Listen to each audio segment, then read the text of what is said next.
Nick Weston arrived in Elmridge on a cold afternoon in late January. The sky was a dull, featureless gray, and snow had been falling in quiet sheets since morning. His pickup truck rolled to a stop in front of a modest one-story rental home nestled at the edge of a tree-lined neighborhood. The house, built sometime in the early 1970s, had a tired look, faded green siding, paint chipping at the corners, and gutters sagging slightly from the weight of old ice. Still, it stood with the kind of stillness Nick had come to crave after the chaos of the past year. He stepped inside with a single duffel bag and a plastic tub of essentials. The interior of the house had the unmistakable feel of something frozen in time. Wood paneling along the walls, beige carpeting with flattened trails of footsteps, and heavy furniture that looked like it hadn't been moved in decades. It was dusty, but not dirty.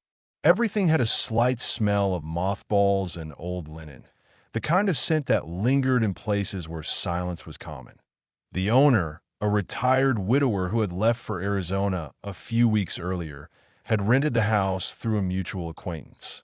Nick hadn't met him, just signed the papers, wired the deposit, and received the keys by mail. According to the listing, it was fully furnished. That had proven true.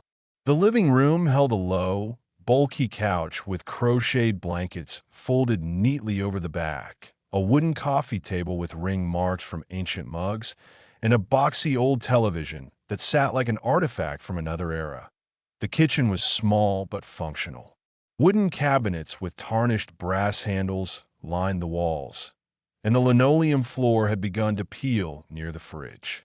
He opened drawers and found mismatched silverware, dusty plates, and old mugs with logos from local banks and forgotten companies. He turned the tap. Cold water ran slowly at first, then smoothed out. No signs of leaks. No cracks overhead. Just the hum of the old refrigerator and the occasional moan of cold wind brushing against the walls. The bedroom at the end of the hallway would be his. The other one remained shut, and he had no interest in it. The master had a low bed frame, a mattress that dipped slightly at the center, and a tall dresser with brass knobs that jingled faintly when opened. He unpacked a few clothes and tossed the rest of his belongings into the closet. There were no pictures on the walls, just blank space and faint outlines where old frames had once hung. Outside, the wind picked up. Snow dusted the window ledges, and bare tree branches swayed gently in the breeze. There were no lights in neighboring houses, not yet, at least. The nearest home sat across an empty lot overgrown with frozen weeds, and the others were hidden behind patches of forest and narrow trails. It felt distant, but not lonely. Nick appreciated the quiet. That night, he made a simple dinner, set a cup of tea beside the couch, and watched a grainy movie on the old TV until the audio fizzled out. He turned it off and sat in the dark for a while, listening to the groans of the house settling into the cold. The walls creaked occasionally. The floor popped. The heater kicked on with a start, then wheezed quietly to itself. Nothing felt threatening. Just old things doing what old things do. He went to bed around midnight, pulling the thin covers over his chest and letting his eyes adjust to the shadows in the room. Moonlight filtered through the blinds, casting pale bands across the floor. He drifted off slowly, the weight of the move and the silence of the home settling in his body like sand. Exactly 3 in the morning. A deep, hollow thud jolted him awake. It wasn't close, not like a knock on the door. It sounded like something striking the outer wall, wood on wood, maybe, sharp but brief. He sat up in bed, heart pounding from the suddenness of it, and strained to listen. The heater had clicked off. The entire house was silent. He stepped to the window and pushed the curtain aside. Nothing. Just snow, stretching over the yard in soft, undisturbed layers. The driveway was empty except for his truck. The trees swayed, casting long shadows over the porch. He waited, half expecting to hear another noise, but the night remained still. Eventually, he stepped back from the window and lay down again, staring at the ceiling for several minutes. He told himself it could have been snow sliding from the roof. Maybe an old branch fell. Old houses always made noises. That was part of their character. Still, it took him over an hour to fall asleep again. The room felt colder than before, and the shadows seemed to have shifted ever so slightly to be why the third day, Nick had begun to settle into a quiet rhythm. The isolation of the small town suited him, and the silence around the house grew familiar. He woke early each morning, brewed a pot of bitter coffee, and stood at the narrow kitchen window, watching the bare branches twitch in the wind.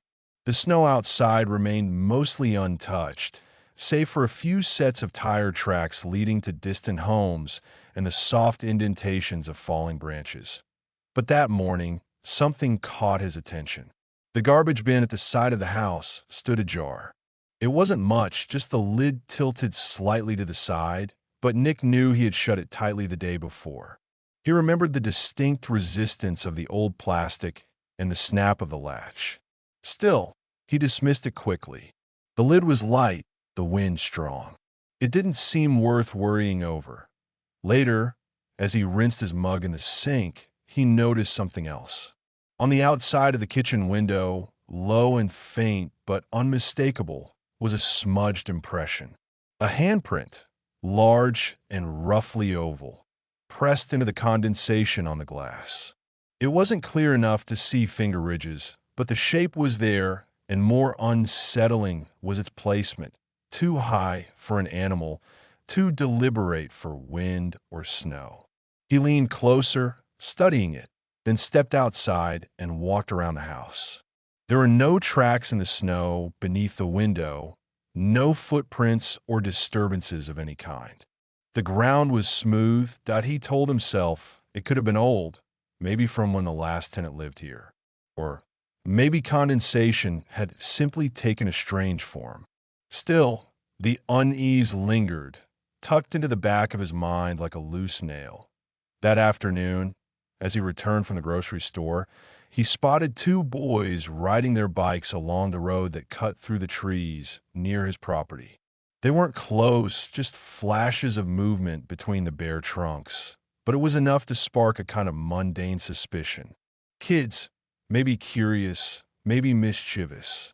In towns like this with so little to do, it was easy to imagine them creeping close to houses for thrills. He made a mental note, not angry, just cautious. That evening, as the last light drained from the sky and the trees became silhouettes against the snow, Nick set up a small motion-detecting lamp on the porch. It was an old camping light he found in the garage, battery-operated and sensitive to movement within a few feet. He placed it on a milk crate near the front steps, angled toward the yard. The night passed quietly until just after 2 in the morning. Nick woke with a dry throat and sat up, already halfway to forgetting the dream that had pulled him from sleep. Then he noticed a faint glow against the wall. The porch light had come on. He pulled on a hoodie and jeans, then stepped out into the cold. The yard was still. Snow clung to the ground in soft waves, untouched. The woods stood silent at the edge of the lot, their limbs clawing upward into the dark. He looked around, circling the porch, checking beneath the stairs and behind the woodpile. Nothing. The light blinked off behind him, its timer expiring. Just as he turned to go back inside, something else caught his eye. Along the side of the house, where the lattice skirt met the ground, one of the old wooden cellar doors stood slightly open. The kind that led beneath the house into the crawl space, weathered and warped by age. He had closed it himself just the day before, tested the latch to make sure it was firm. Now the left panel hung crooked, open just an inch or two that he approached slowly, his boots crunching in the snow. There were no footprints nearby, not even his own from the previous day. The air smelled faintly of damp wood and something metallic. He pushed the door shut and felt it resist slightly, as though something inside was pushing back, a shift in pressure, nothing more. Once it clicked into place, he found a heavy stone from the edge of the porch, dragged it over, and dropped it against the base of the door. He lingered there for a moment, listening. The house loomed behind him, windows dark, roof dusted in snow. Nothing moved. No wind stirred. The only sound was his own breath, clouding in the cold. Eventually, he turned and walked back inside, bolting the front door behind him. Upstairs, the silence pressed against the walls like a held breath, waiting. Nick returned home well past 9, the sky above Elmridge already pitch black, the air brittle with winter cold. The drive back from his new temp job at the hardware store had been uneventful, but as he pulled into the narrow driveway and saw the faint outline of his rented house against the woods, a quiet tension crept in. The porch light flickered once, caught by the movement of his car, and then settled into a steady glow. He stepped inside and immediately noticed something off. The entryway, where he always placed his boots side by side, just beneath the coat hooks, looked different. One of the boots had tipped over onto its side, the heel twisted oddly away from the other.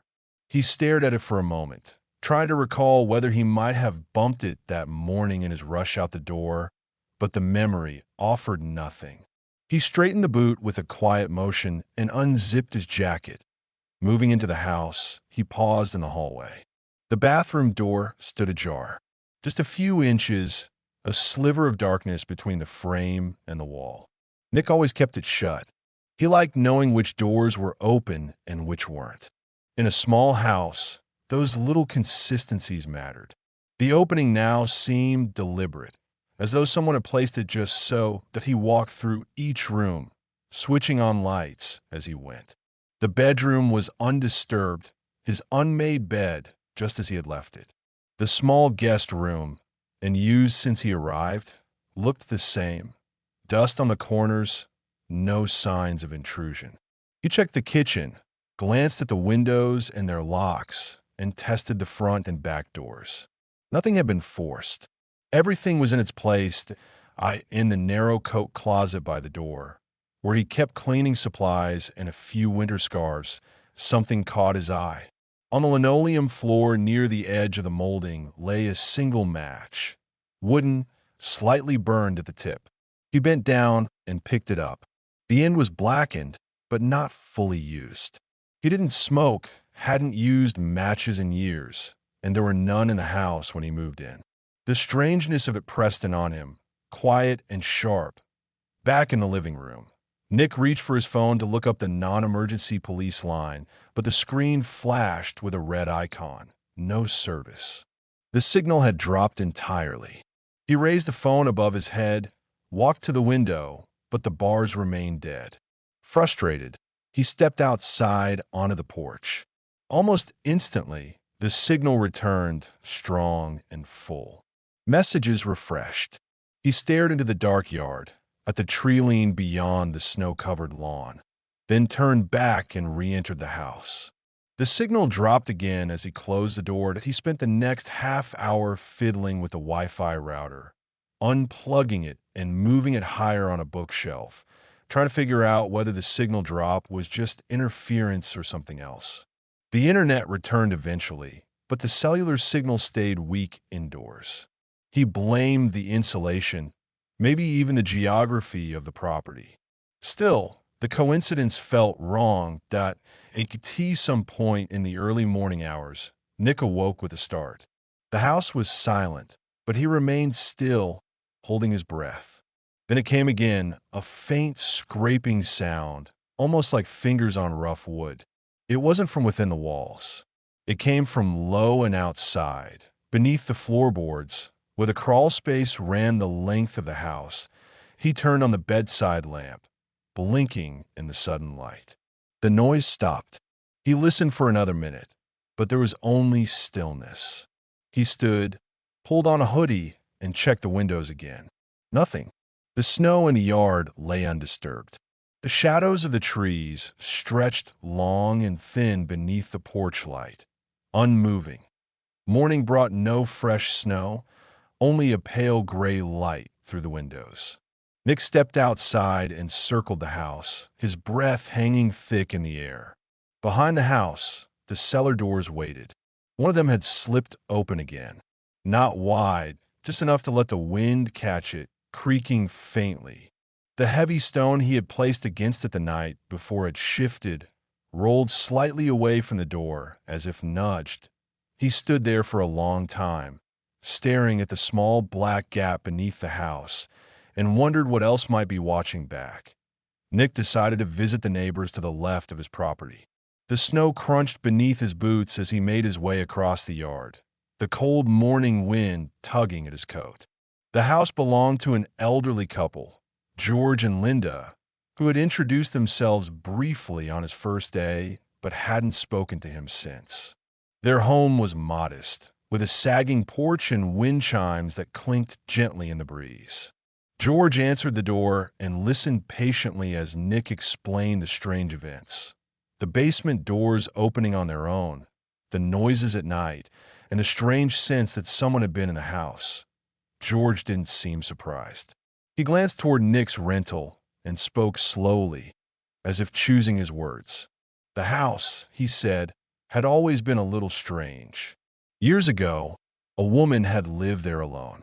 She had mentioned things, footsteps at night, objects out of place, the feeling of being watched. Then, without warning, she had left. Her car gone, her lights off, but her furniture still inside. George remembered that it took the landlord months to finally clean it out. Later that afternoon, back at his house, Nick retrieved a flashlight from the kitchen drawer. The cellar doors behind the house loomed larger than usual, their chipped paint and rusted hinges more ominous now. He hesitated for a moment before kneeling down and removing the stone he had placed in front of them. The doors creaked open with effort, revealing a short set of steps that descended into darkness. The air inside was damp and cold, thick with the smell of soil and rot. The flashlight beam wavered across the rough walls as Nick stepped inside. The crawlspace wasn't very tall. He had to crouch low to move through it. The floor was a mixture of dirt and broken concrete, scattered with old tools, rusted wrenches, a bent saw, a coil of rope stiff with age. Cobwebs clung to the corners, and something small skittered away as the light passed over it.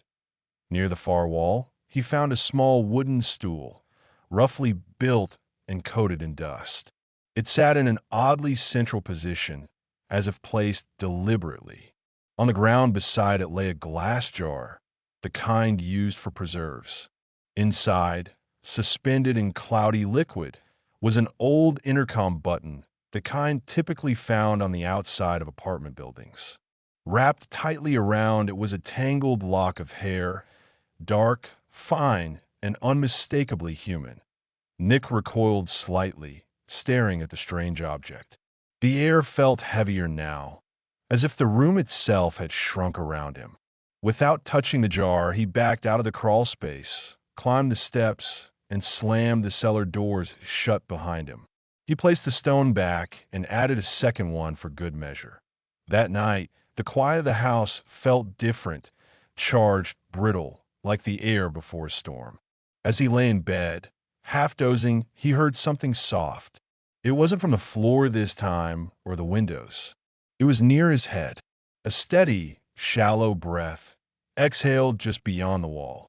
He sat up, heart hammering.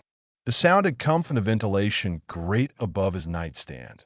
Without turning off the light, Nick dragged the bed away from the wall. He pulled it to the center of the room, far from the grate, and sat there for a long while listening. The breathing had stopped, but the silence that replaced it was worse. It felt aware. After nearly a week of mounting unease, Nick reached his breaking point. He had stopped sleeping properly, dozing off in short, shallow intervals only to wake again at the slightest sound. The silence of the house no longer felt peaceful. It was too complete, too deliberate, as if something were waiting just outside the reach of his senses. He began walking the house at night, barefoot and tense, gripping a crowbar he had taken from the garage. Each window was checked, each door latched and relatched, every shadow examined until it dissolved into ordinary shapes. Desperate for a distraction from the oppressive silence, he brought an old portable radio into the bedroom. He set it on a nightstand and tuned it through the static, hoping to find a station that played quiet music or late-night talk shows. Instead, the dial landed on a strange frequency. The static there was thinner, more rhythmic, broken by faint voices that rose and fell as if underwater. They were male voices, calm and emotionless, reciting names, surnames, one after another, with slight pauses between. The language was English, but the cadence was cold, archival, like a list being read into a void. Nick listened for a moment longer before abruptly switching it off. The silence that followed felt louder than the voices had. He moved the radio to the floor, face down, and left it unplugged. As he turned to leave the bedroom, the light in the bathroom flickered. He stared at the dim hallway for several seconds, then approached slowly. The flickering continued, irregular and erratic. He pushed the door open and froze. There, on the fogged-over mirror above the sink, was a single handprint. It was smaller than his own, narrow and oddly long-fingered. The shape was distinct, the outline sharp against the otherwise clean surface. He wiped at it with his sleeve, but the imprint didn't smear. It faded slowly, as if evaporating. He stood there for several moments, watching the mirror until it showed only his own face, pale and sleep-starved. That night, he made the decision to sleep with the lights on. Every lamp in the house remained lit, casting overlapping pools of soft illumination through the narrow hallways and low ceilings. Even with the brightness, the house felt dim, like the light couldn't fully push back the dark. Somewhere in the middle of the night, Nick was jolted upright by the distinct sound of the front door handle turning. The metallic rattle was unmistakable, brief but deliberate. He sprang out of bed, grabbing the crowbar and running barefoot across the hallway. The living room was empty. The door was shut, the deadbolt secured, the chain in place. Nothing had moved, but on the floor just inside the entrance, the welcome mat had been flipped upside down. Exactly like the first night. It was impossible for wind to have done it. He hadn't touched it in days. He slowly bent down, turned it right side up again, and stood in the doorway, staring into the silent room. The lights hummed faintly around him. The house seemed to hold its breath. Nick had not been seen or heard from in over 2 days. He hadn't left the house since the last snowfall. The neighbors, an elderly couple across the lot, grew uneasy after several unanswered calls and no signs of movement behind the drawn curtains. On the third day, one of them walked over to check, found Nick's car parked outside with its hood lightly dusted in snow. The engine was cold. The house door, oddly, wasn't locked. Inside, the place was in quiet disarray. The living room looked overturned. Couch cushions were scattered across the floor. The hallway shelves were pulled from the wall and left leaning at odd angles. The old radio lay broken in two on the carpet, its cord snapped mid-length. In the kitchen, chairs were pushed aside, one of them on its back. Nick's phone was found lying on the counter, screen still glowing faintly with a half-written message. It was never sent, just left open in the drafting app. I think he lives between the walls. The bedroom window was wide open. The cold had crept in, leaving frost on the wooden frame. A thin line of snow traced the sill, drifting inside onto the edge of the carpet. The sheets were torn from the bed, tangled on the floor. The Wi-Fi router was unplugged, and the porch camera, which had been installed weeks prior, had no recent footage. The last recorded clip was from 2 nights before, just static, flickering briefly before going dark. Police arrived later that day, after the neighbors reported the open door. They found no signs of forced entry. Nothing was stolen. Drawers were opened, yes, but nothing of value had been touched. There was one thing, though, down in the crawl space beneath the house, accessed through the exterior storm doors. They found the place empty. The old stool was gone. In the far corner of the foundation wall, there was a single partial fingerprint pressed into the underside of the wood, one that did not match Nick's or anyone in the criminal database. There were no signs of a body. No blood. No signs of an animal attack or break-in. Nick Weston was simply no longer in the house, as if he had stepped out through one of the cracks and vanished. After 2 months of stalled investigation, the case was marked as inactive and closed.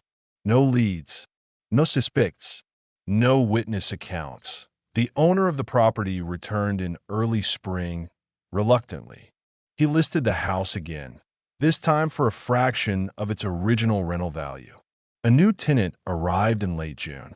A young man, unaware of the history, moved in with a boxy TV and a single suitcase that on his third night, he submitted his first maintenance request. "There's a sound coming from under the floor," he wrote. "It's not the pipes. It's something else. Like scratching. Like someone breathing slow and steady through the vents."